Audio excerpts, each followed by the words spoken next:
igual. Y stasis viene del latín, que significa stasis, mantener estable, quieto. Por tanto, homeostasis es mantener siempre estable un sistema. La homeostasis es una característica de los organismos vivos, siempre en las mismas condiciones a nivel interno, independiente de las variaciones externas. Y esto es importante tenerlo claro porque aunque afuera haga calor, haga frío, haya lluvia, granizo o hasta que me agarre combo, independiente de las variaciones externas, mi sistema interno se debe mantener equilibrado, porque al contrario me muero. Y esa capacidad de responder a las variaciones del ambiente y adaptar para mantener el equilibrio se llama homeostasis. Vamos a tener tres mecanismos fundamentales. Termorregulación. ¿Ya? La termorregulación la vamos a hacer principalmente a través de la sangre. ¿Cómo ocurre? Porque cuando hace frío y yo tengo mucho frío me pongo pálido, ¿cierto?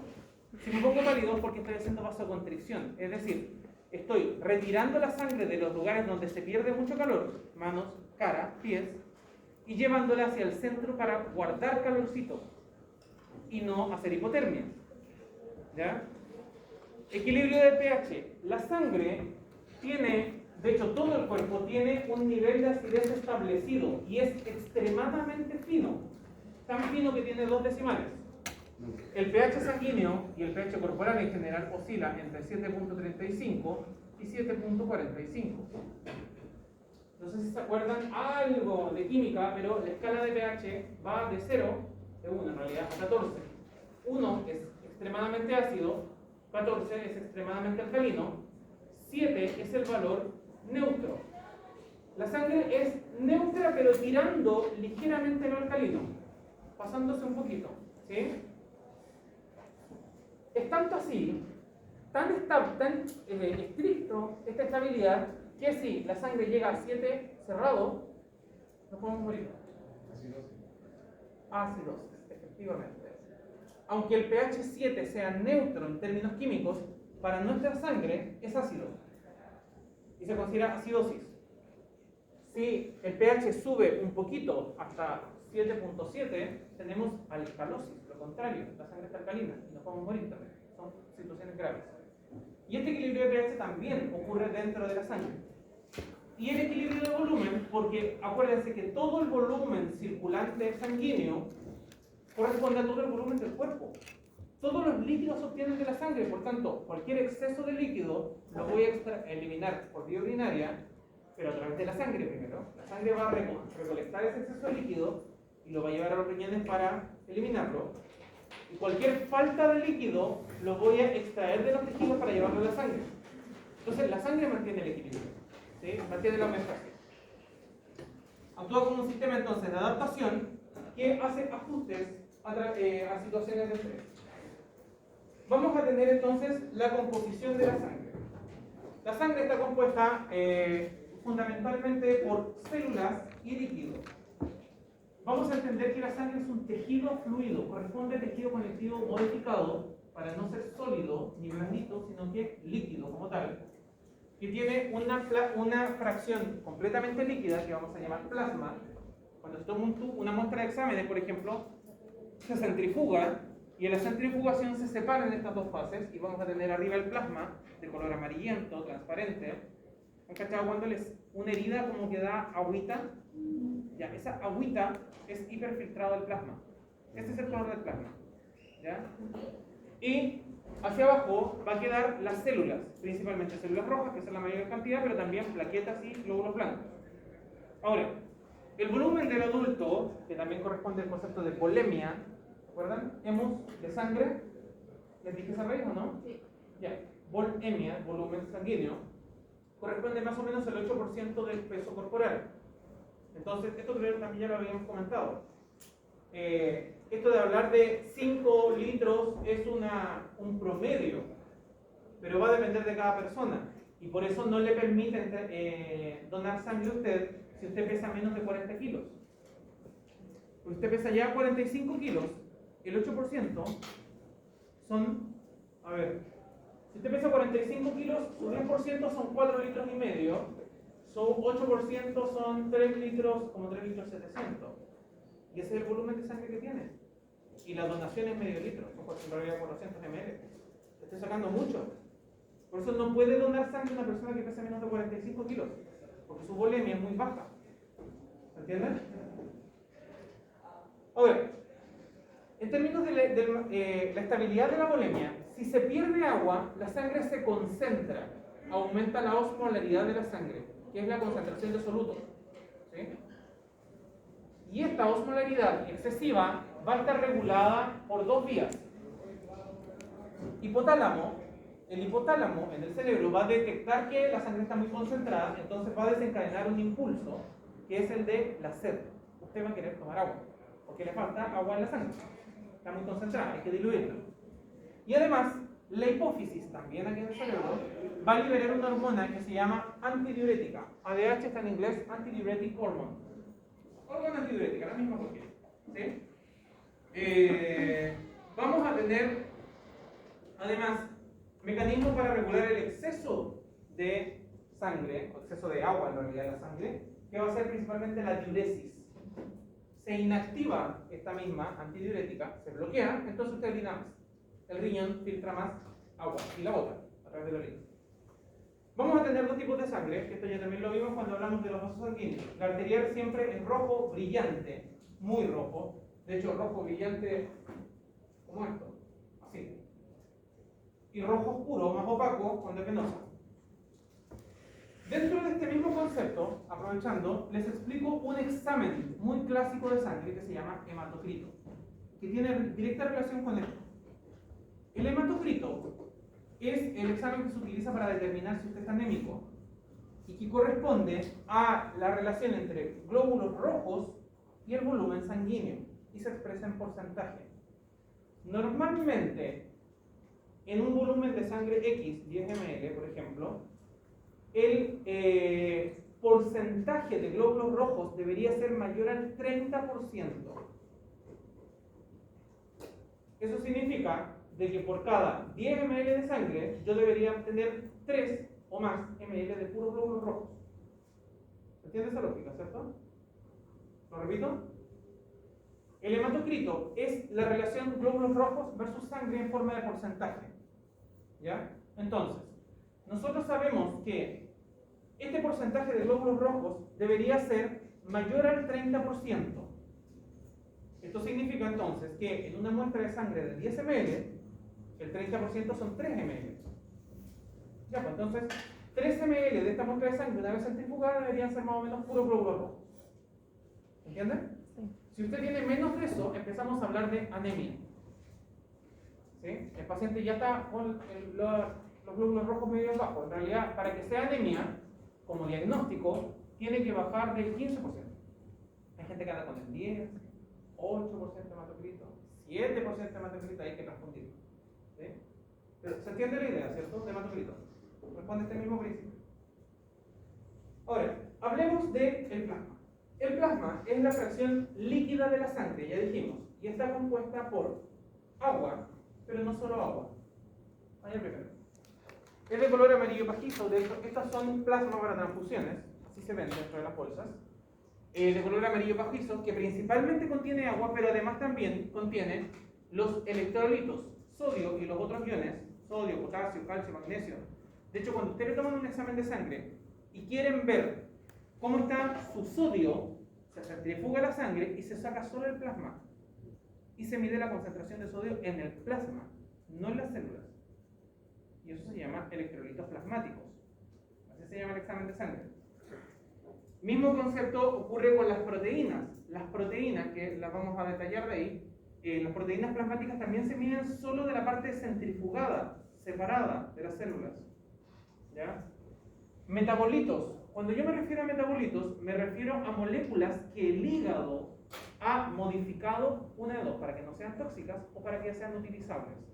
El ejemplo más clásico es el alcohol. El alcohol es tóxico, es una toxina.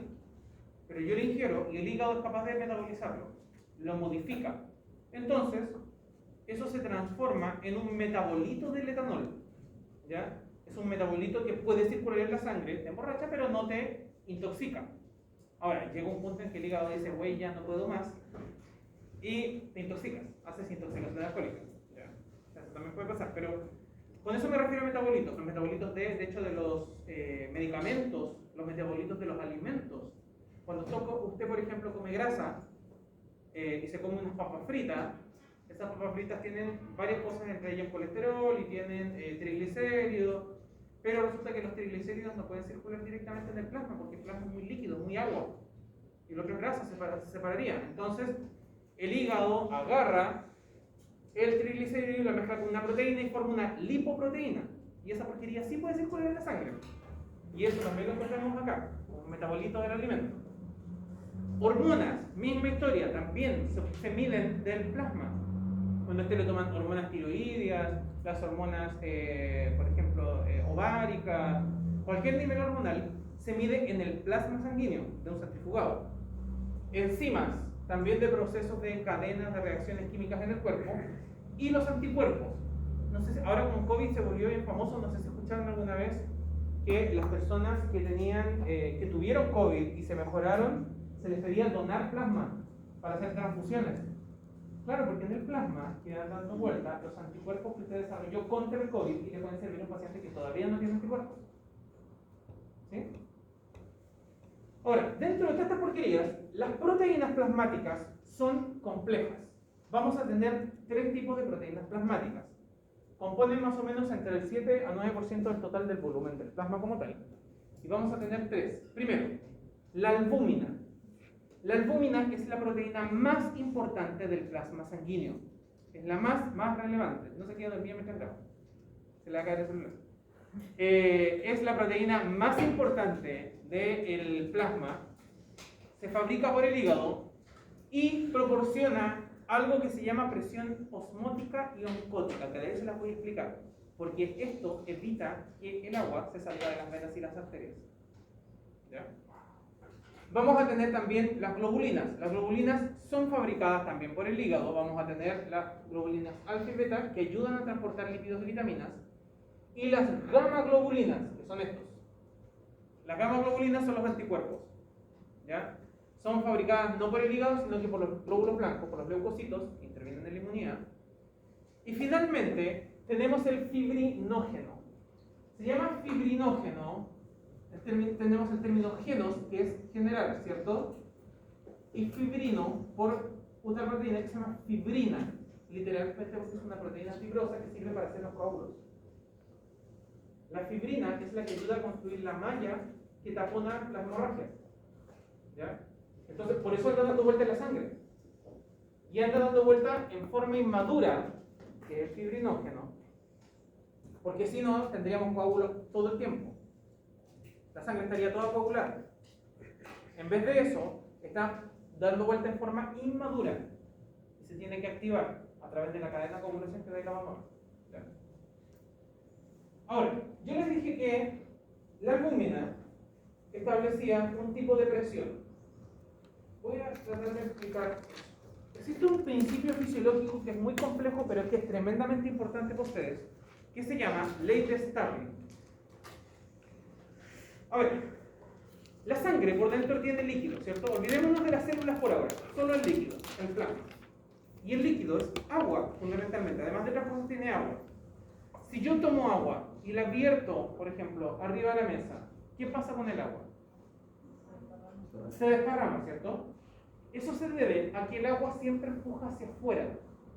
Ese empujar hacia afuera se llama presión hidrostática. Esto necesito colorcitos. Entonces, vamos a imaginar que tenemos un vaso sanguíneo, una vena o una arteria, ¿cierto? Y adentro tenemos agua. Esta agua empuja hacia afuera. Es agua y además también los electrolitos plasmáticos, como el sodio, como el potasio. Todo eso genera presión hidrostática. Empuja siempre hacia afuera. Siempre quiere salir, siempre quiere, encaramarse por las paredes de las cosas. El agua siempre quiere salir, empuja siempre hacia afuera. Eso se llama presión hidrostática. Si el plasma solo tuviera presión hidrostática, entonces el agua se filtraría todo el tiempo. Saldría a través de las paredes porque el agua siempre quiere salir. ¿Ya? Y las paredes de las arterias no son impermeables. Entonces saldría. Para evitar que se salga, tiene que haber algo que ejerza presión inversa, hacia adentro. Si yo ahora tomo un huevo y la pura clara del huevo la vierto en la mesa, ¿se desparrama con el agua? No. La clara del huevo hace así y después se devuelve, ¿cierto? Se retrae. Es porque la clara del huevo es agua con una proteína, albúmina. La albúmina genera la presión inversa, que se llama presión oncótica. Va a generar la presión oncótica, que va a empujar hacia adentro. Mientras estas dos presiones se mantengan en equilibrio, entonces el líquido dentro del vaso sanguíneo no se va a salir, no va a filtrar. El líquido va a estar dentro. Si la presión hidrostática es igual a la presión oncótica, entonces el equilibrio de fuerzas está parejo, el líquido no se filtra. ¿Se entiende esa lógica? ¿Sí? Ya. Ahora resulta que me encuentro con un paciente renal. Paciente renal no orina. Tiene problemas por orinar porque sus riñones están mal.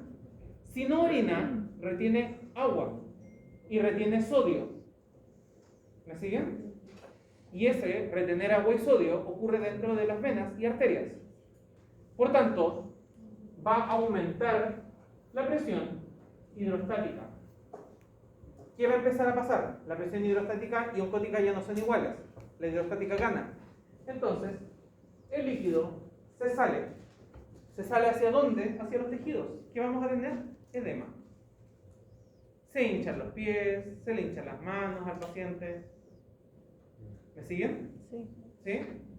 Esto es clínico, es súper clínico, entonces es importante que lo entiendan, porque además afecta también a los medicamentos. ¿Ya? Otra situación. Dijimos que la albúmina la fabricaba el hígado, ¿correcto? Tenemos un paciente con daño hepático, cirrosis, hepatitis B, entonces hepatitis C. El hígado se daña tanto que empieza a producir menos albúmina. Entonces, ahora, si hay menos albúmina, la presión oncótica empieza a bajar. Y pasa lo mismo. Si la presión oncótica es más baja, la hidrostática igual le gana. Y por tanto el agua otra vez se sale. Y de hecho, esta situación es más grave que la otra. Porque cuando no hay presión oncótica, no hay nada que retenga el agua dentro. Entonces los pacientes hacen un edema más grave. No solo se le inflaman, se le edematizan manos y pies. Se edematiza el pulmón, edema pulmonar. Se edematiza el corazón, en realidad la membrana pericárdica. Empiezan a acumular líquido acá, alrededor de las vísceras. Y tienen así una guata los pacientes con daño hepático, que eso se llama ascitis. Pueden acumular 5 litros en los casos más graves en el abdomen. Todo el líquido se filtra en todas direcciones. Esa forma extrema del edema, por disminución de la presión oncótica, se llama anasarca, que es la forma más extrema. ¿Ya? Usted se pega en la rodilla. Oiga, profe, ¿por qué si me pego en la rodilla también tengo edema? ¿Por qué se me hincha? Fácil. Cuando yo me pego en la rodilla, el cuerpo, para protegerse, va a enviar sangre ahí. Por si acaso están entrando bacterias, va a enviar sangre. Si entra más sangre, esto se pone más rojo, más caliente, pero entra también más agua. Si entra más agua, tengo más presión hidrostática, entonces filtra. ¿Y qué tengo? Edema. ¿Me siguen? ¿Se entiende? ¿Sí? Siempre que se pierde el equilibrio y la presión hidrostática gane, ya sea porque hay poca de esta o mucha de esta, el agua se va a salir. Ese es el concepto. Y esto también explica por qué, si usted come mucha sal, se le empiezan a hinchar los tobillos. Porque dijimos que a la presión hidrostática también le suman los electrolitos plasmáticos. Y la sal es un electrolito, es sodio. Yo como sodio en exceso, demasiada sal, entonces estoy aumentando la presión hidrostática. El agua se filtra, se sale. Hago edema, se me hinchan los tobillos. ¿Me siguen? ¿Sí? Ahora, Lo inverso, cuando el agua se entra, cuando se pierde el equilibrio de modo que el agua se entre. Primero, porque hay poca agua. Hay poca presión hidrostática, por ejemplo en la deshidratación. Si usted está deshidratado, entonces la presión osmótica le va a ganar a la hidrostática está muy bajita. ¿Qué va a hacer? Los vasos sanguíneos van a empezar a succionar el líquido de todo lo que está alrededor. ¿Y qué está alrededor? Los tejidos. Se empieza a secar la boca, los ojos, la piel, todo se va secando, porque va sacando el agua del tejido alrededor para equilibrar las presiones. ¿Sí? ¿Entienden? Por eso cuando estamos deshidratados la boca se pone seca y orinamos menos, porque la sangre está reabsorbiendo los líquidos hacia adentro debido a la poca presión hidrostática que tiene. Y otra posibilidad es también que la albúmina esté en exceso. Eso es muy muy raro. Ahora esta situación sí que es muy muy rara, que haya exceso de presión oncótica. Eso solo puede ocurrir en dos casos: algunos tipos de tumores hepáticos que son productores de albúmina, entonces producen albúmina en exceso más de lo necesario, o que nosotros por error administremos un exceso de albúmina porque existe como fármaco. Lo podemos administrar endovenoso. Si yo me paso de la dosis, sobrepaso la presión oncótica y el paciente hace deshidratación sistémica de todo. Eso es lo que se llama ley de Starling. ¿Sí? ¿Se entendió? ¿Sí? Reitero, es súper importante para la práctica clínica y además para el manejo de los fármacos. Porque los fármacos pueden aportar presión hidrostática, presión oncótica según el fármaco.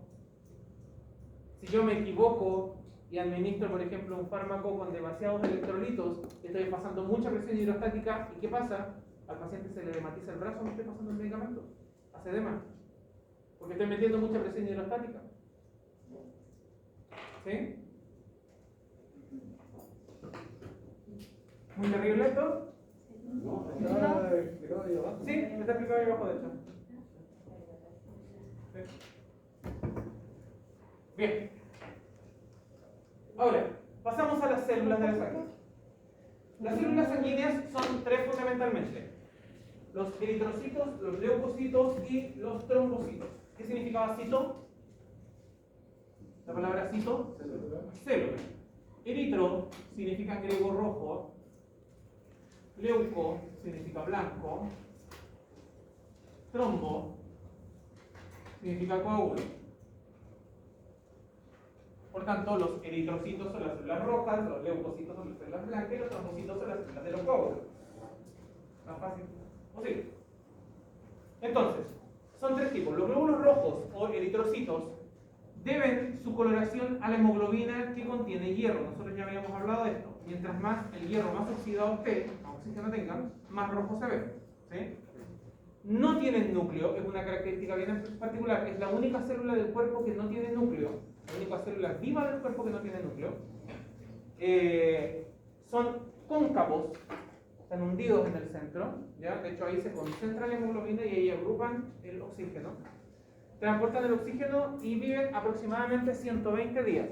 Eso significa que cada 4 meses los glóbulos rojos son destruidos y reciclados. No todos al mismo tiempo, ¿ya? Pero cada glóbulo rojo vive 120 días y son destruidos en un órgano chiquito que está en el hipocondrio izquierdo, por acá atrás, que se llama vaso. Vaso con B larga y Z, por si acaso, ¿ya? Y se van a producir glóbulos rojos nuevos en la médula. Luego tenemos los leucocitos, es decir, células blancas, todo lo que corresponde a las células del sistema inmune. Es un grupo celular diferenciado, son 5 tipos, estos sí tienen núcleo, tienen la función principalmente de defensa y tienen la capacidad de moverse en forma ameboide, es decir, como arrastrándose por las paredes del vaso sanguíneo. Para atravesar el vaso sanguíneo se meten entre medio de las células que conforman el vaso sanguíneo y eso se llama diapedesis. Se llaman leucocitos porque la primera vez que se miró sangre al microscopio se veían los eritrocitos, se veían las plaquetas, pero los leucocitos no se veían. porque si no se tiñen, no son visibles. Entonces hay que teñirlos para poder verlos, ¿ya? Y se clasifican según su color de tinción. Y finalmente tenemos los trombocitos o células del coágulo, las plaquetas. Las plaquetas en la práctica no son células, son fragmentos celulares con núcleo. ¿Ya? Son pedazos de una célula gigantesca que se llama megacariocito, que se rompe en pedacitos, pero mantiene material genético para tener una conducta derivada, digamos. ¿Se dice ojo de ojo? Trombo, Trombo. coágulo. ¿Sí? Sí. Viven entre 5 y 9 días y también tienen movimiento ameboide para arrastrarse a los lugares donde se está generando una hemorragia. ¿Ya? También se destruyen en el vaso y forman la masa de coagulación. Mantienen la integridad del vaso sanguíneo. ¿Ya? A ver. Primero, los leucocitos como tal. Porque en realidad los eritrocitos no tienen mucha ciencia, no son muy complejos, pero los otros sí. Los leucocitos son muchos. Cuando nosotros decimos glóbulos blancos, nos imaginamos que hay un solo tipo de célula, pero en realidad hay 5 tipos y algunas de estas tienen subtipos. Se van a dividir en 2 líneas de maduración, linfoide y mieloide. La raíz mielo hace referencia a la médula y linfo hace referencia a los ganglios linfáticos, a la linfa propiamente tal. ¿Ya? Eso lo viene en la clase la clase a continuación. Mielo, médula. ¿Ya? Entonces, todas las células de la sangre, ¿a dónde se producen? En la médula, perfecto. Las células de los glóbulos blancos que siguen madurando en la médula van a ser mieloides. Pero algunas de estas células salen y se van a madurar a otro lado.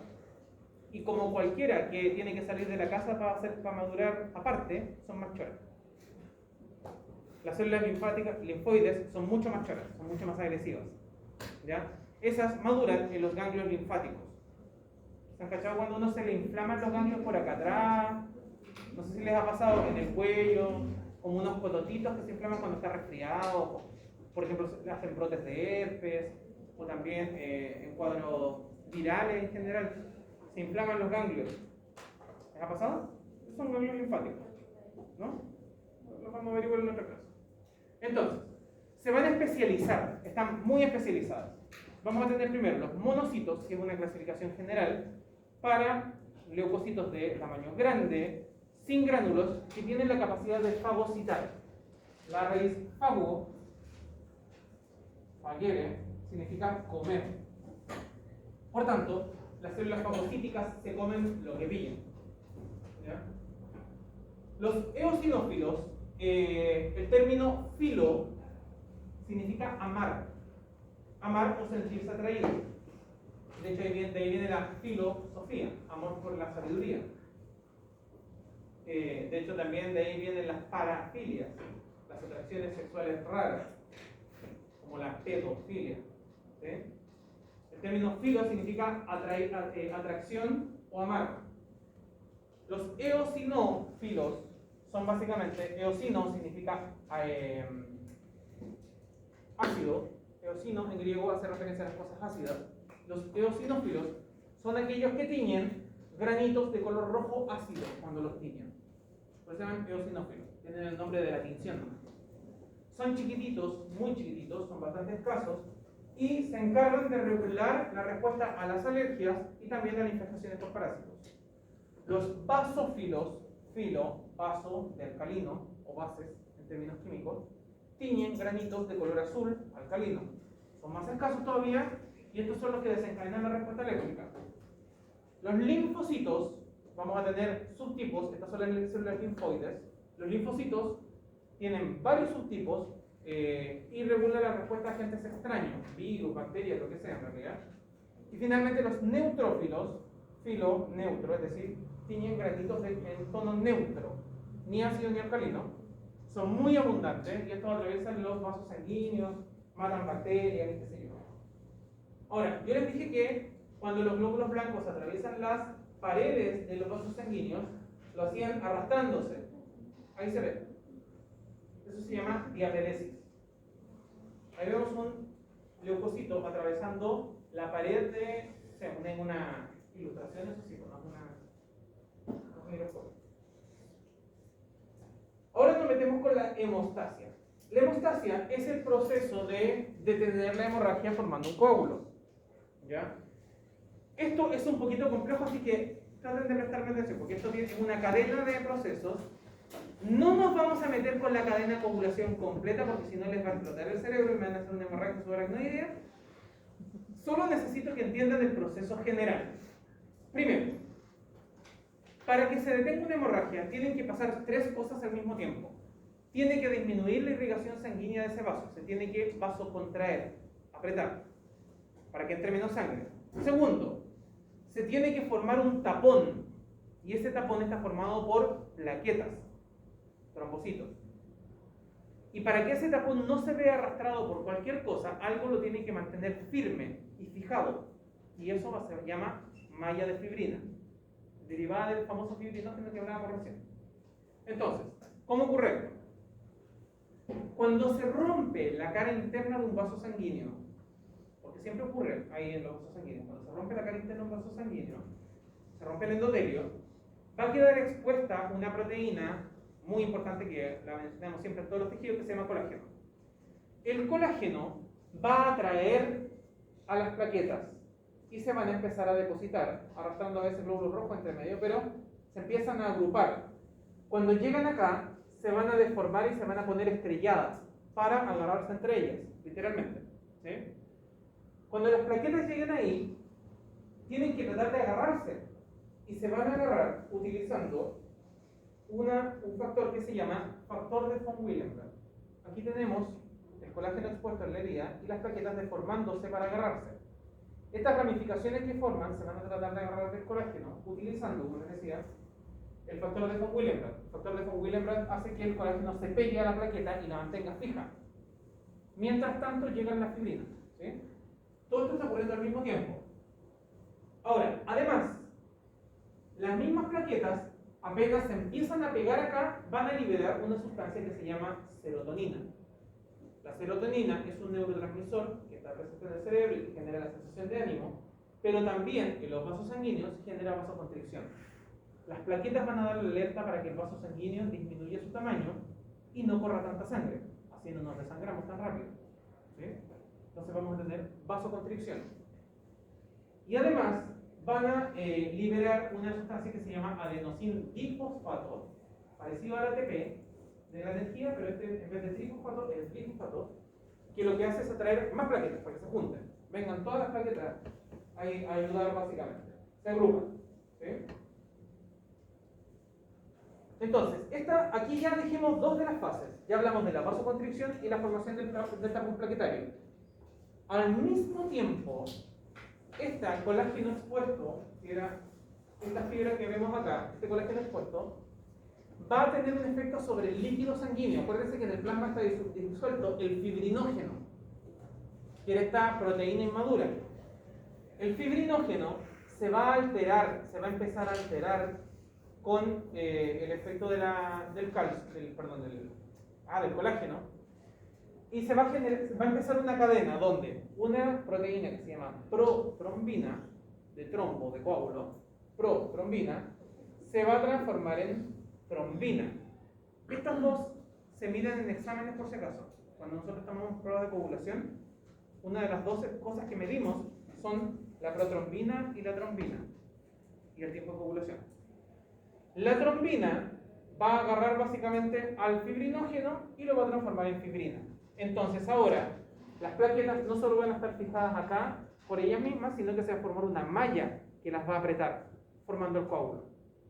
Y ahí tenemos el coágulo formado, tenemos las tres cosas al mismo tiempo. Se aprieta y se compacta. ¿Sí? ¿Se entiende la idea general? Entonces, en términos de cadena, así como resumiéndolo, lo que ocurre, queda expuesto el colágeno, se rompió el endotelio. El colágeno, por un lado, atrae las plaquetas e inmediatamente empieza a transformar la cadena protrombina, trombina, fibrinógeno, fibrina. Se empieza a formar el tiro en la malla. Las plaquetas se van a tratar de agarrar mientras tanto se forma la trombina con el factor de von Willebrand y liberan señales para traer más plaquetas. Se juntan y se forma un combo. ¿Sí? Eso es lo que me acuerdo.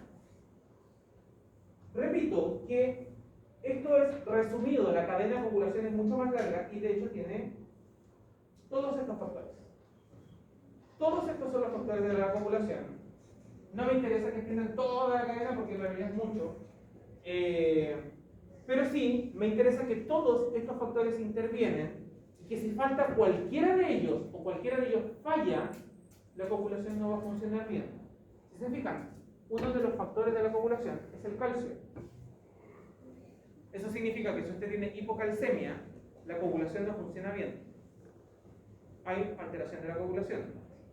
También pasa con el factor antecesor trombótico, que es la vitamina K. Lo cual significa que si usted tiene bajos los niveles de vitamina K, también va a tener problemas de coagulación.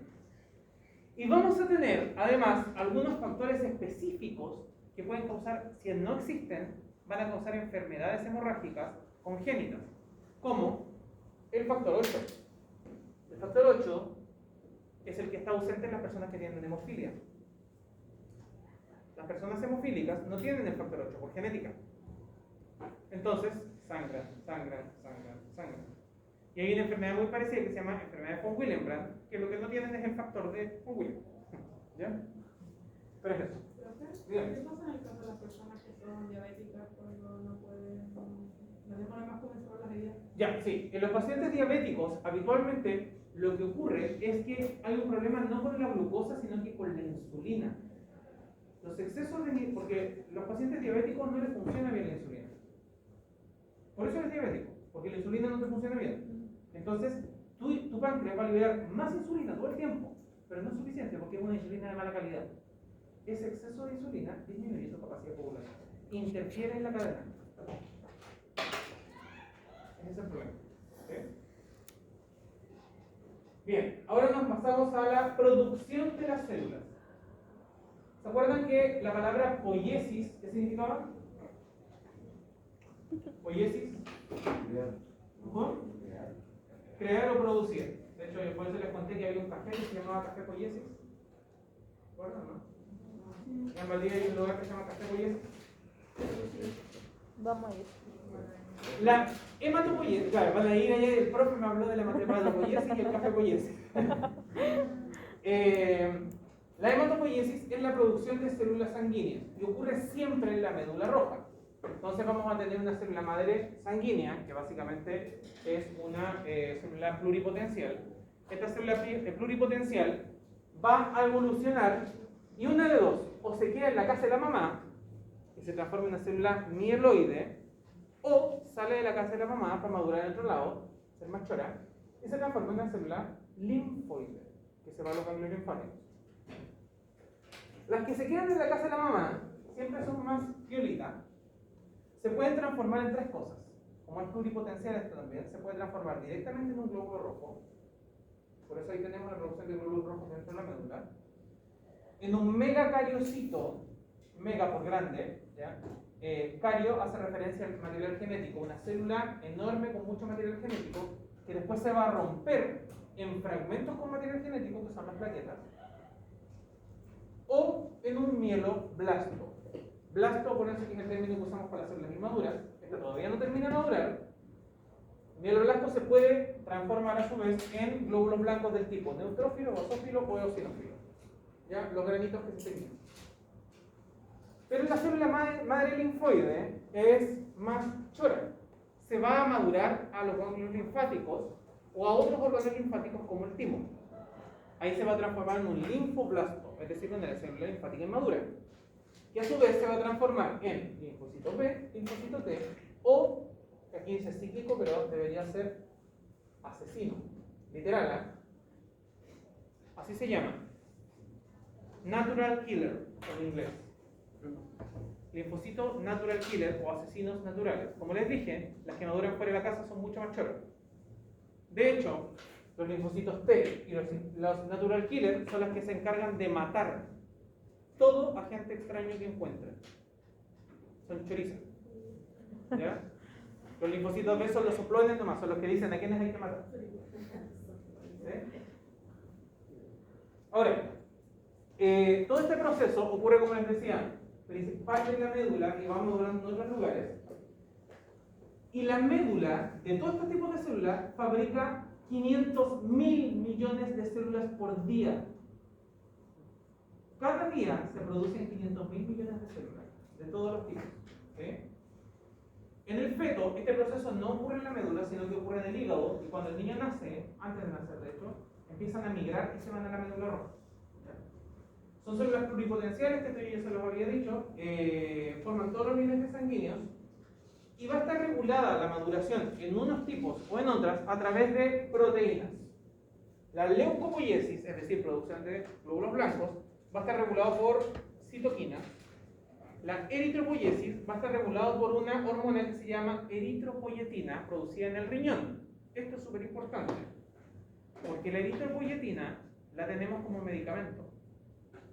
¿Por qué? Porque los pacientes renales no producen su propia eritropoyetina, tenemos que inyectársela. Si no, se ponen anémicos, la médula deja de trabajar, deja de producir glóbulos. ¿Sí?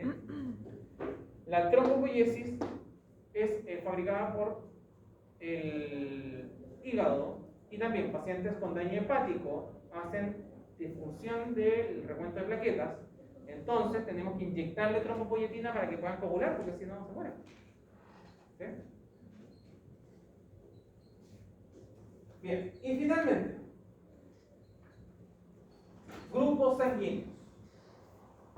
A ver, nosotros dijimos que los glóbulos rojos en realidad no tenían muchas cosas especiales, excepto esto.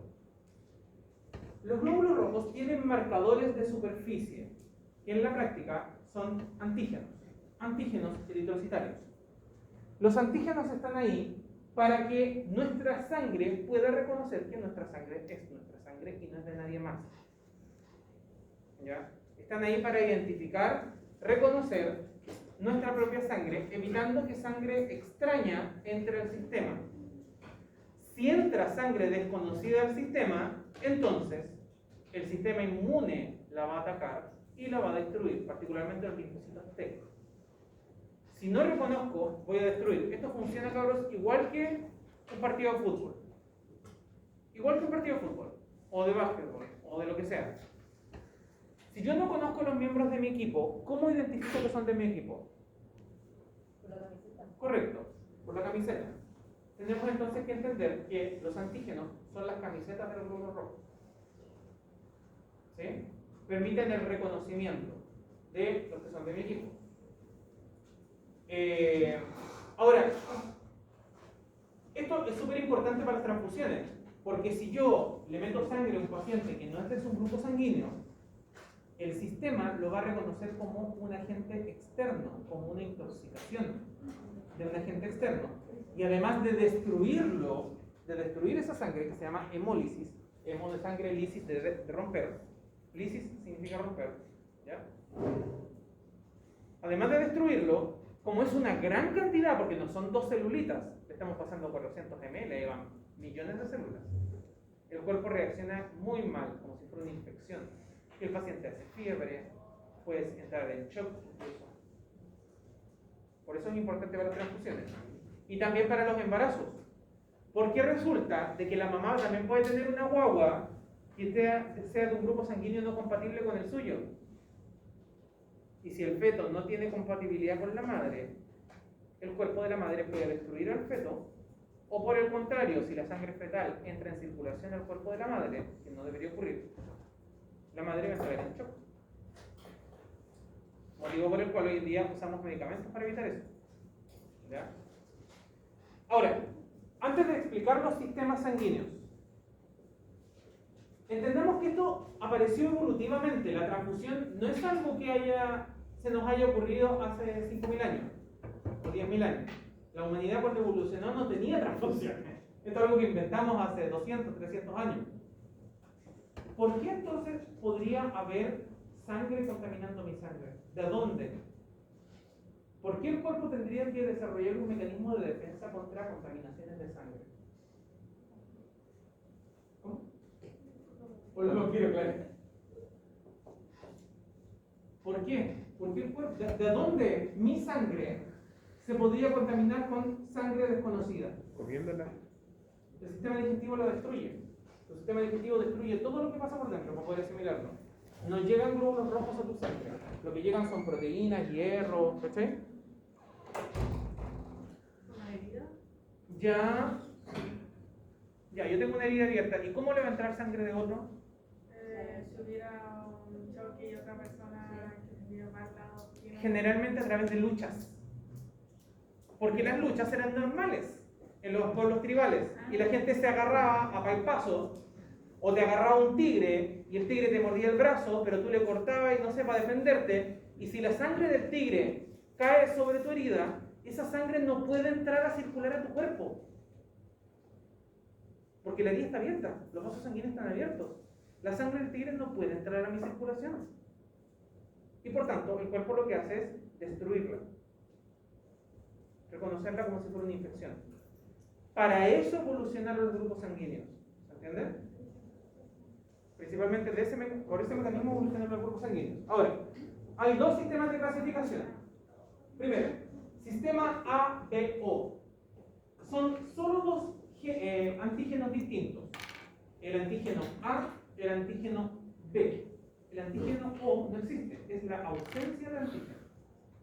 Entonces, vamos a tener personas que tienen antígeno A, únicamente antígeno A. Eso es muy típico de la gente europea. Los europeos evolucionaron, la mayoría de ellos, desarrollando un tipo de sangre A. Es muy común en Europa el grupo antigénico A. ¿Sí? En Asia y Medio Oriente se desarrolló el antígeno B. Entonces, hacia Asia y Medio Oriente es muy común el antígeno B.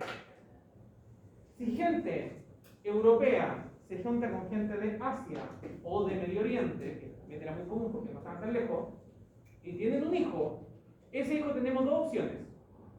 El cabro chico, la guagua, la mamá antígeno A, tiene una guagua antígeno B, se muere. Se mueren los dos probablemente, por mala respuesta sanguínea. O la mutación permite que el niño tenga antígeno A y B. Entonces es el grupo nuevo, grupo AB. En Sudamérica y América, el grupo sanguíneo más común es el grupo AB, porque todos somos mestizos. Somos puros mestizos. Y por tanto tenemos la mayoría, el más común de todos, es el grupo AB. Somos los fetos que sobrevivieron a la mezcla antigénica. ¿Sí? ¿Se entiende esa idea? El grupo O son aquellos que no tienen marcadores. Los únicos que no tienen marcadores son algunos pueblos aborígenes, como los pueblos aborígenes australianos, algunos pueblos aborígenes americanos y algunos pueblos aborígenes norteamericanos. El grupo O, por tanto, es poco común. No tiene marcador ni A ni B, ni las dos cosas juntas, que es el AB. ¿Sí? ¿Sí? ¿Se entiende? Por eso la sangre O es poco común. ¿Okay? Yo soy yo igual. Igual que yo.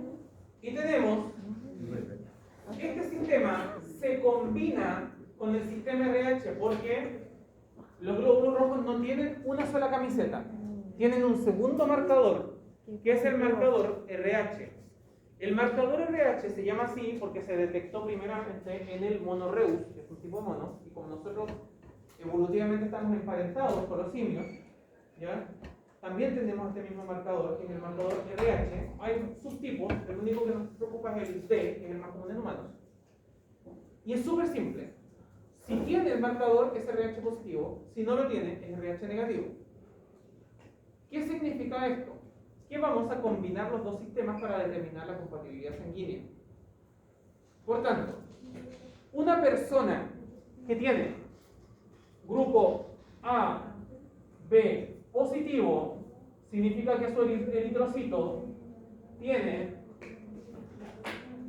tanto marcadores de antígeno A en su superficie, marcadores de antígeno B en la superficie y marcadores RH en la superficie. Pero estrella satánica, no. Una persona que tiene A, B positivo, tiene todos los marcadores antigénicos que han desarrollado la humanidad. Para los glóbulos rojos, al menos. Tiene todos los grupos. Estas son las guaguas más recontraquetes multiresistentes porque aguantaron todas las mezclas de sangre, había por haber, y heredaron toda la mezcla. ¿Sí? Por el contrario, tenemos el opuesto. Aquellos que son O negativo. Los O negativos son gente que tiene glóbulos rojos sin ningún tipo de marcador. Ninguno, absolutamente ninguno. Son los más raros actualmente. Porque son herederos probablemente de mezclas entre pueblos aborígenes, ¿ya? Con algún europeillo metido entre medio. La mayoría de los O positivos en la antigüedad, es decir, si hicieran tratamiento contra esto, se morían en el feto de la madre, porque no, era imposible, no era reconocible esta ausencia de antígenos. ¿Ya? Y esto determina todas las combinaciones habidas y por haber. Entonces, vamos a tener que para poder recibir sangre de alguien, yo tengo que tener los mismos marcadores. Entonces, si yo soy A positivo, vamos a ir haciendo como que el dibujito. Vamos a calentar menos la cosa así, vamos a hacer el glóbulo rojo más sencillo, ¿eh? Así no. Si yo soy A positivo, entonces tengo marcadores A y marcadores RH. ¿Qué significa eso? Que yo puedo darle sangre a gente que tiene el mismo grupo que yo, o también si tiene AB, no importa que tenga el grupo B entre medio, porque también tiene el grupo A, así que igual lo va a reconocer. De vuelta, yo puedo recibir sangre de alguien que tenga A positivo, A negativo, porque si es A negativo no tiene marcador que yo no pueda reconocer. Tiene el A, me sirve. ¿Ya? Y también del grupo O, porque el grupo O, si no lo tiene, no lo rechazo. Lo que no tiene camiseta, yo no sé qué hacer con él, entonces no lo destruyo. ¿Cachai? Positivo o negativo. Y este mismo concepto va a ir generando dos situaciones particulares. El grupo AB positivo es receptor universal, porque como tiene todos los benditos marcadores, cualquier sangre le sirve. Da lo mismo, usted sea positivo, negativo, me da lo mismo. Los reconozco todos, somos amigos de todos.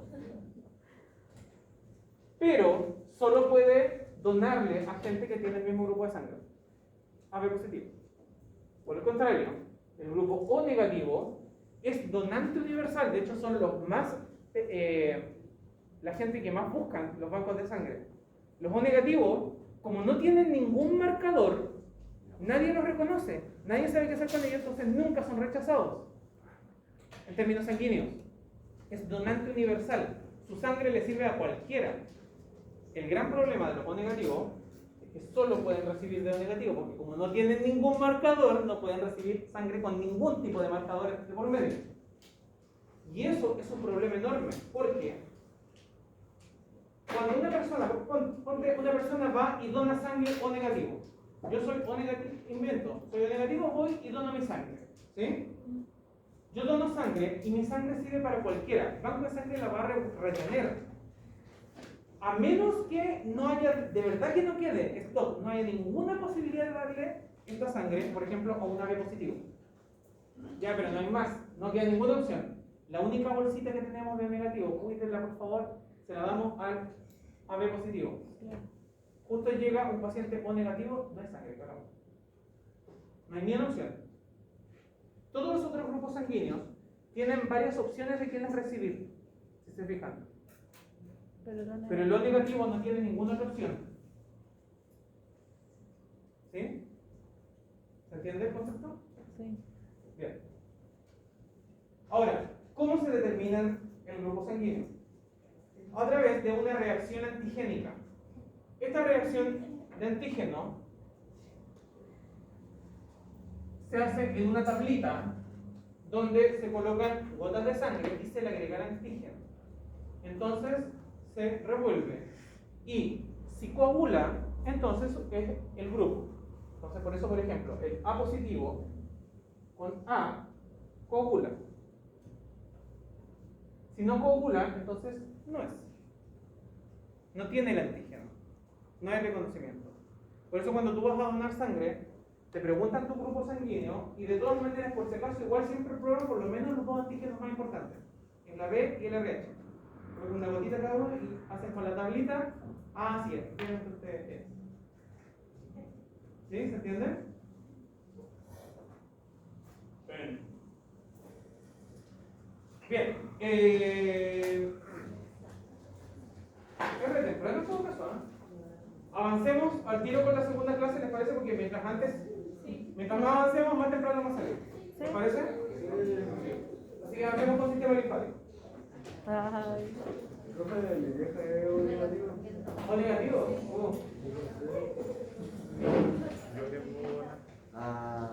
mi hermano es negativo. ¿Es negativo? El único. Bueno. De hecho, yo siempre he recomendado que las personas O negativo tengan contacto con otras personas O negativo porque son tan escasos que y casi nunca hay un banco de sangre O negativo, Ya, Jaime, de modo que ¿no? si necesitan de transfusión, lo más probable es que en banco de sangre no va a haber, por tanto tengan a alguien a quien contactar para poder donar. ¿Ya? Ya, Jaime. Bien, Ya pasó. entonces ahora sí vamos a tomar la clase que les había dicho que era, pero que no era, pero que sí era, pero que no era. Sistema linfático e inmunidad. El sistema linfático es el sistema inmune en general, el sistema de defensa del cuerpo. Como dijimos que estaba determinado por células y moléculas. Y tiene la capacidad de reconocimiento. Y esto tiene directa relación con lo que acabamos de hablar, con los antígenos. Por tanto, es capaz de diferenciar mis propias células de células desconocidas o de cualquier otra partícula desconocida. Y eso se llama autotolerancia. Va a reaccionar frente a cualquier agente infeccioso o lesivo, bacterias, virus, parásitos, cualquier antígeno desconocido. Y la inmunidad, y esto es importante, puede ser innata o aprendida. ¿Qué significa innato? ¿Qué es algo innato? Que viene de fábrica. Más o menos, sí, que viene de fábrica. Que viene de nacimiento. La respuesta innata es una respuesta genéticamente programada que el niño trae desde el nacimiento. ¿Ya? ¿Esto tiene que ver con que la mamá le dé o no le dé leche? No. La respuesta innata viene de nacimiento y todos tenemos inmunidad innata. Eso persiste por toda la vida. De hecho, genera las respuestas más inespecíficas del sistema. Y la inmunidad adquirida es la que se logra a través de los años con las infecciones y la exposición. ¿Sí? Entonces, la respuesta inmunitaria va a ser toda la acción defensiva coordinada del sistema frente a agentes desconocidos. Expliquemos un poquito más en detalle entonces este concepto de la inmunidad innata. La inmunidad innata existe en el feto incluso antes de cualquier contacto. Su cuerpo lo tiene antes de infectarse con nada, antes de que nada ocurra. Es inmediata y además es muy inespecífica, por lo cual las respuestas innatas son generalizadas. Un ejemplo clásico de inmunidad innata es la fiebre. La fiebre es una respuesta general, pero que da lo mismo si es virus, si es bacteria, si es hongo, hasta por cuadros inflamatorios generalizados te puede dar fiebre. Por tanto, es una respuesta inespecífica, muy general. ¿Sí? Siempre se mantiene activa, siempre está alerta, es el sistema primario de alerta, por tanto es el sistema principal. Y tiene elementos presentes en piel, mucosas, en todos los lugares de barrera donde hay exposición, siempre hay elementos de inmunidad innata. Va a tener además células fagocíticas para tratar de comerse cualquier cosa que entre, rara. Y va a liberar además sustancias químicas, una cadena de sustancias químicas, que de ahí vamos a verla en forma breve. Y entre ellas vamos a tener los pirógenos, que son los que causan la fiebre. ¿Ya? Y luego tenemos la inmunidad adquirida. La inmunidad adquirida es aquella que se desarrolla por exposición a bacterias, a virus, infecciones y cualquier porquería. Donde tenemos la activa, ocurre por infecciones propiamente tal, ya sean reales o falsas. Una infección real es cuando usted de verdad se infecta. Una infección falsa es una vacuna. La vacuna es una falsa infección, una simulación de infección, donde yo convenzo a tu cuerpo de que está expuesto a un virus o a una bacteria, entonces tu cuerpo ataca y desarrolla memoria e inmunidad frente a eso. Por eso las vacunas tienen refuerzos para mantener esa memoria. ¿Sí? ¿Entienden? Eso es inmunidad entonces activa artificial. Y la natural es cuando te expones. Si tú tuviste COVID, desarrollaste inmunidad contra el COVID en forma natural. ¿Sí? Esa inmunidad natural en realidad está cada día más en discusión el tema, ¿no? Porque al comienzo decían no, que alguien que se infectaba por COVID tenía inmunidad por 3 meses nomás y después se podía volver a infectar. Siempre me pareció estúpido, y ya vamos a explicar por qué. Vamos a hablar de la memoria inmune. Siempre me pareció una estupidez del tamaño de un buque cuando salieron con esa porquería. Porque la memoria inmune no es tan corta. Nunca ha sido tan corta. De hecho, la memoria inmune es larga. Habitualmente dura meses o incluso años.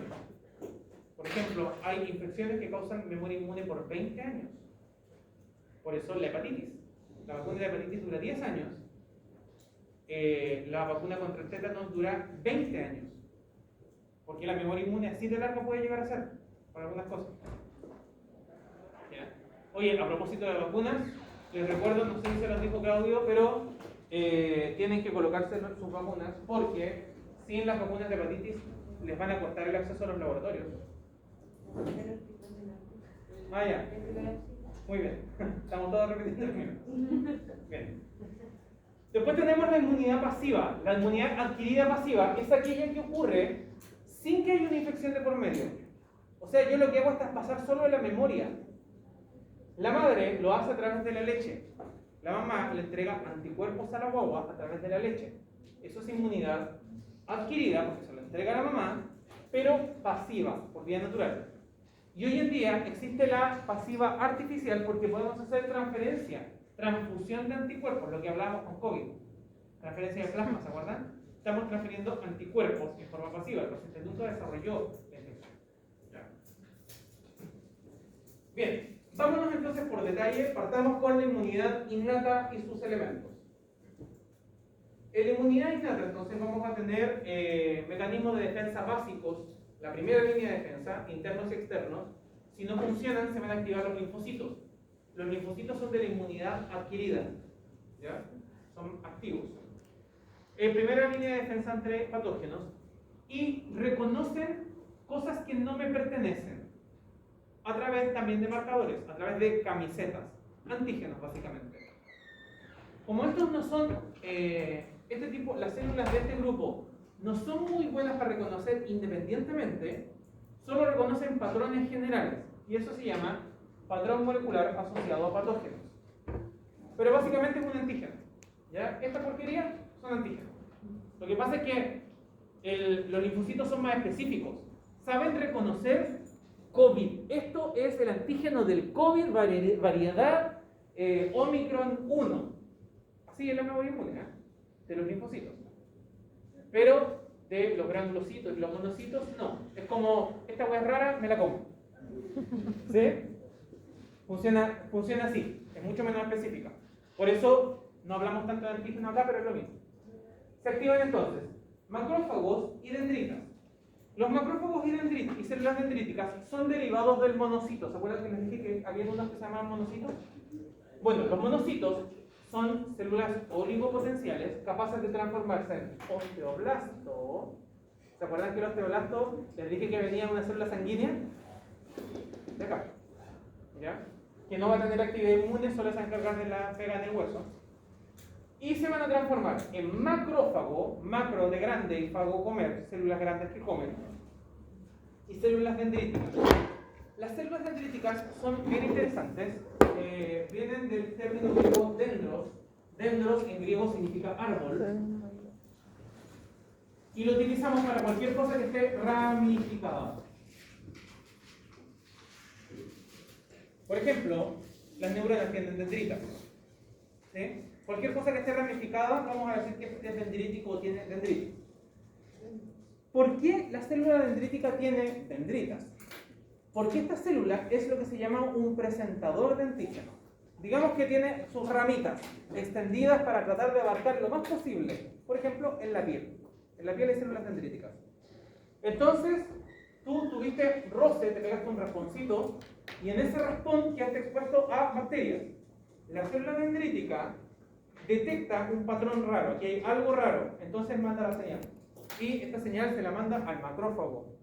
La dendrítica no se mueve, pero como tiene ramificaciones largas, puede avisar al macrófago que está por allá a la chucha. Y le dice, guacho, acá hay algo raro, ven a atacar. Y el macrófago se desplaza y va y ataca. ¿Se entiende? Por tanto, la dendrítica es lo que se entiende como una célula presentadora de antígeno. Dice, guacho, aquí hay algo raro, ven, ven, ataca, ataca, ataca. Como que llama el perro. ¿Sí? Sí, lo que estaba diciendo. Además, para poder activar este proceso van a liberar sustancias químicas. Esta señal de alerta son sustancias químicas que se llaman citoquinas, ¿ya? Que después se las voy a explicar más en detalle porque también tiene mucho que ver con el COVID. Activando entonces el proceso de fagocitosis y pueden llegar a desencadenar fiebre. Va a depender si es que es mucho o no, ¿ya?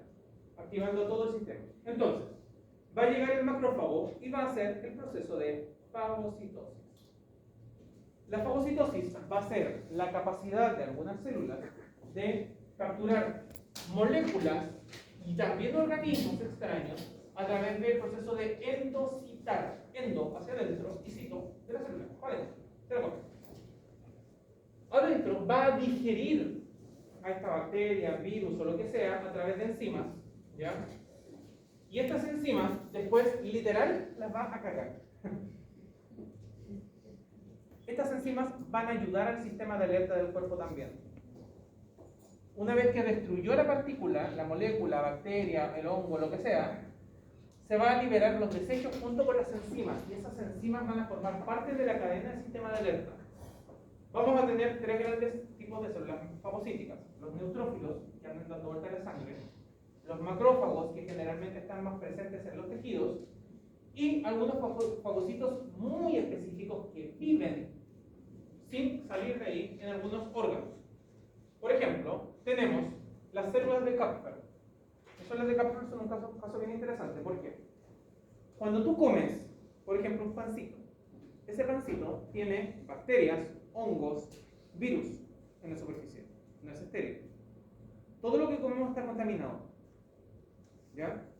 Lo que pasa es que hay cosas que nosotros podemos eliminar y otras que no. Por eso hay contaminaciones que nos causan enfermedad y otras que no nos causan nada. Entonces, te comes tu pancito. Lo mascas, llega al estómago, el ácido del estómago va a matar buena parte de las bacterias, buena parte de los virus. Va a pasar de ahí al duodeno, en el duodeno otras enzimas también van a matar varias cosas. Pero no todo se logra morir. Y algunas bacterias y algunos virus van a atravesar la barrera del intestino y van a entrar a la sangre. Pero esa sangre pasa por un primer filtro, que es el hígado. Eso significa que el hígado va a destruir todas esas bacterias. Y el hígado por sí solo no lo hace. Lo hace a través de macrófagos específicos que se llaman células de Kupffer. De hecho, esto explica lo que ocurre, por ejemplo, cuando usted le da salmonela.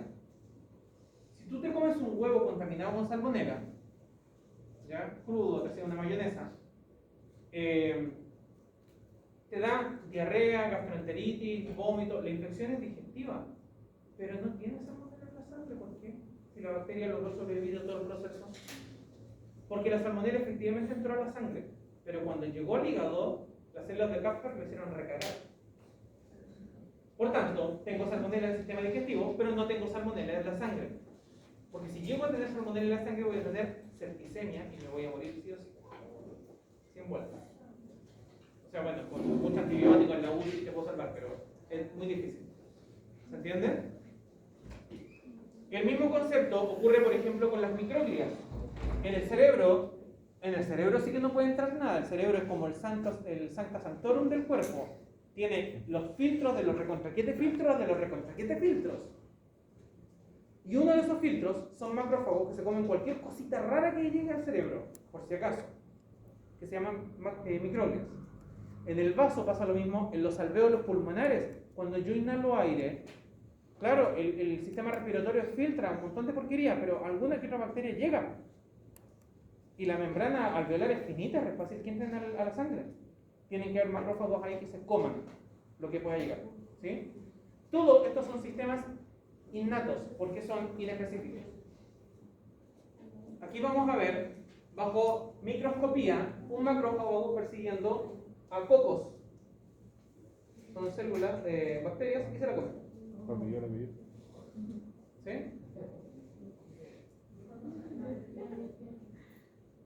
Entonces, si se fijan, tiene movimiento amiboidal, o amebiosis, se va como arrastrando hasta que lo envuelve y se lo come. ¿Sí? Luego, inflamación. El proceso de inflamación también es una respuesta inespecífica.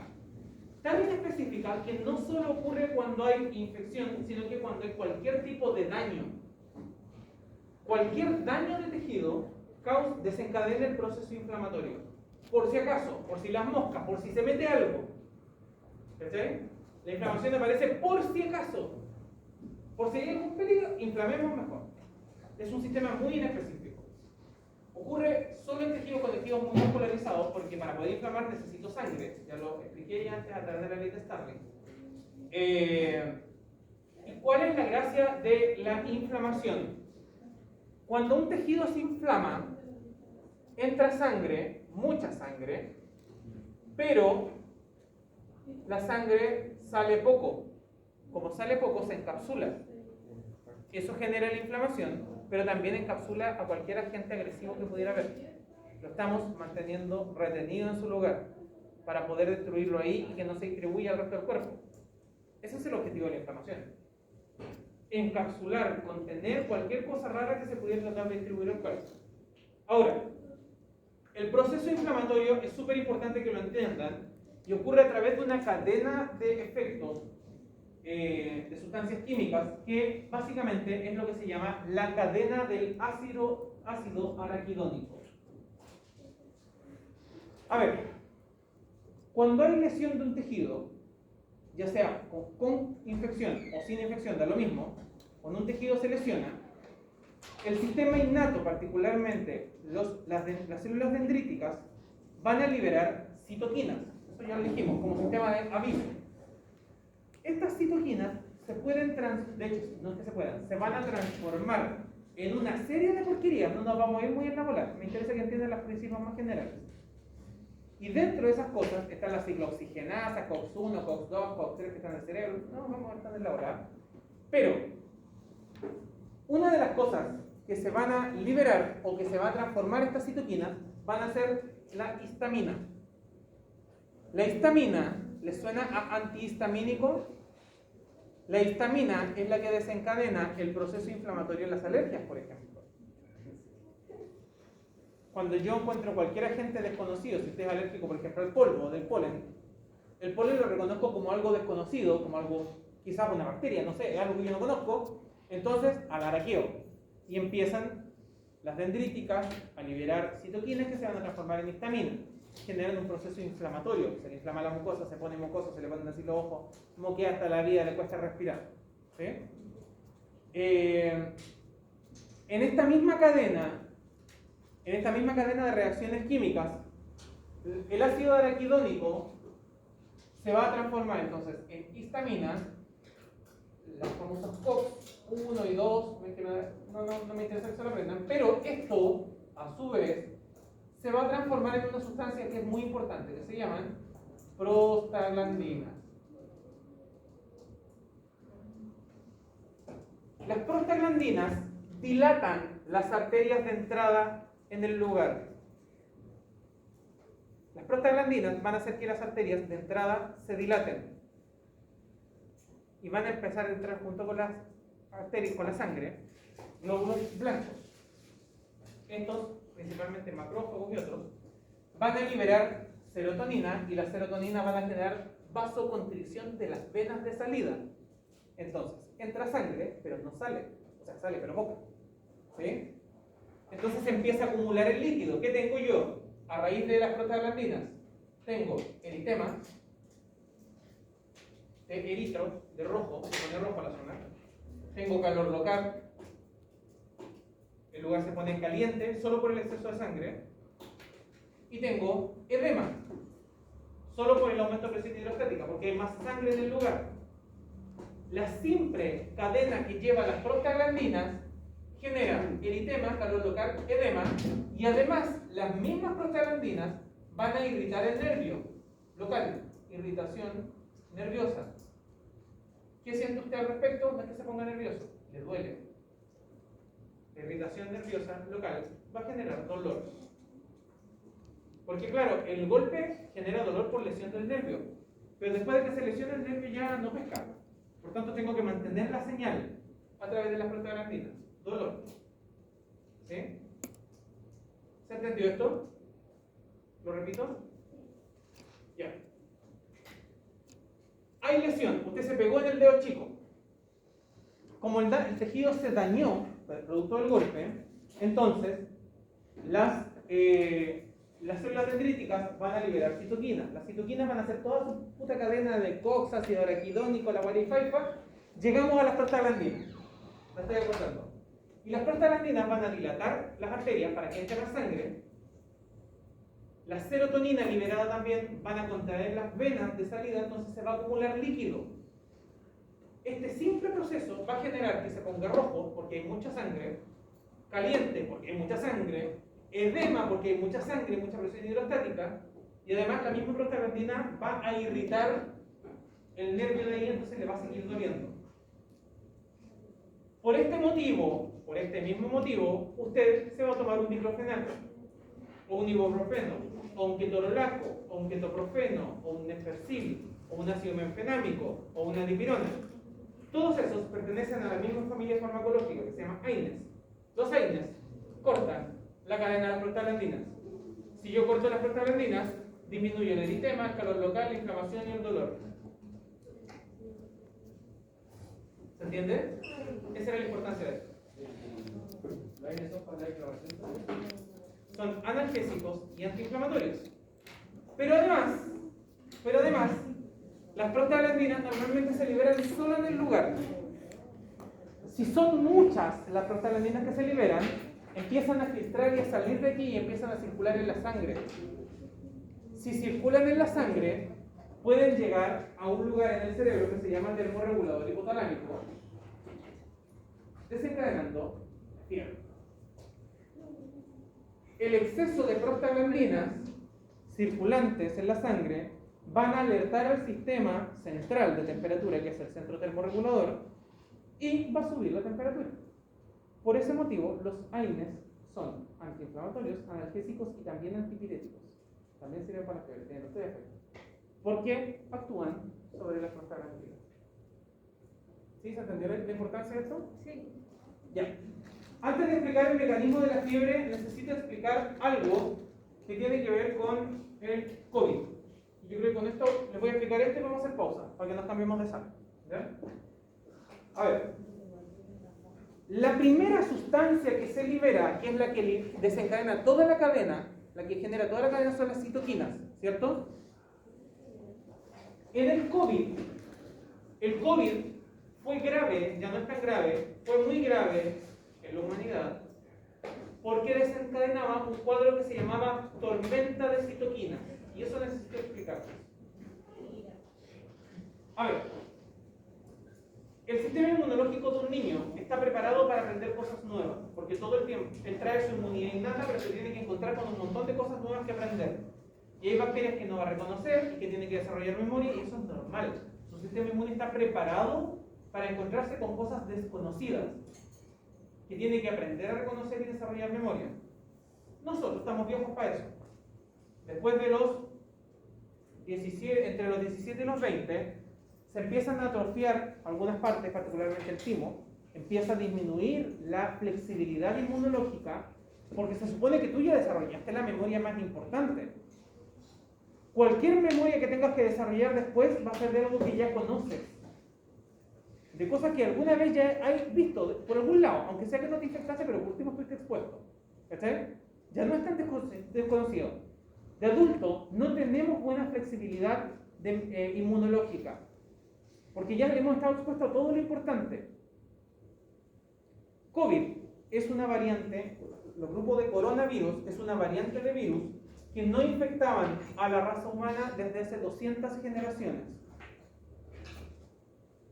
Antes de eso, o sea, posterior a eso, la mutación que ocurrió hace 200 generaciones atrás inhabilitó a los coronavirus para infectar a seres humanos, pudiendo infectar solo animales. Ahora, 200 generaciones después, porque se pusieron a comer sapos, culebras y murciélagos, fueron ocurriendo mutaciones, hasta que una de esas fue capaz de volver a infectar al ser humano. 200 generaciones después ya no tenemos memoria genética para coronavirus. Entonces, los adultos que se infectaron las primeras veces por coronavirus hacían una respuesta exagerada porque no sabían qué cresta hacer con esto. El sistema, todo el sistema, particularmente las células dendríticas, liberaban citoquinas en cantidades monstruosas. Eso se llama tormenta de citoquinas. Esta tormenta de citoquinas desencadenaba una tormenta inflamatoria, porque las citoquinas son la primera base de la cadena inflamatoria. Entonces, los pulmones se inflamaban tanto, la neumonía era tan grave, tanta inflamación, que ningún fármaco lograba cortar la cadena. Los AINES eran un chiste. Los corticoides, que son fármacos más fuertes para tratar de cortar esta cadena, también no lograban hacer nada. No lograban cortar la cadena de inflamación. Y los pacientes se morían por la inflamación pulmonar. Porque era tan severa, tan violenta, era tan desconocido, que el cuerpo sobreexageraba y hacía la famosa tormenta de citoquinas. Por otro lado, los niños no se morían por tormenta de citoquinas. En los niños, COVID nunca fue grave, excepto algunos pocos que tenían algunas patologías como extrañas, pero en la mayoría de los niños, COVID nunca fue grave, porque los cabros tenían la flexibilidad de reconocer un virus desconocido, estaba bien, formaba parte como de la dinámica inmunológica para la que estaban preparados. Los adultos no, pues. Y mientras más viejo, más rígido tu sistema inmune, más probabilidad de tormenta de citoquinas. Y si más encima tienes enfermedades crónicas que tienden a generar inflamación de base, como hipertensión, que genera inflamación de los vasos sanguíneos, como diabetes, que genera inflamación de muchos otros tejidos, casi todas las enfermedades crónicas causan procesos inflamatorios de base. Entonces, más alta era la tormenta de citoquinas, más riesgo de muerte. ¿Qué ocurre hoy en día? ¿Qué ocurre en este momento? Hoy en día, toda la humanidad, debido a la pandemia, ha estado expuesto a coronavirus. Toda la humanidad está expuesta a coronavirus. A menos que ustedes se vayan del año y vivan en la montaña, o se metieron en una burbuja cuando inicia la pandemia. Toda la humanidad está expuesta a coronavirus. Entonces, ya todos tenemos memoria suficiente para no reaccionar con este nivel de exageración. Si ustedes se dan cuenta, hoy en día los pacientes que caen a la UCI son poquísimos. Y no solo tiene que ver con la vacunación. La variante Omicron es mentira que es más leve. No es más leve. Nosotros tenemos mejor memoria, estamos mejor preparados para responder inmunológicamente. Es más infeccioso, pero nosotros tenemos mejor memoria para responder inmunológicamente, incluso sin vacuna. Las vacunas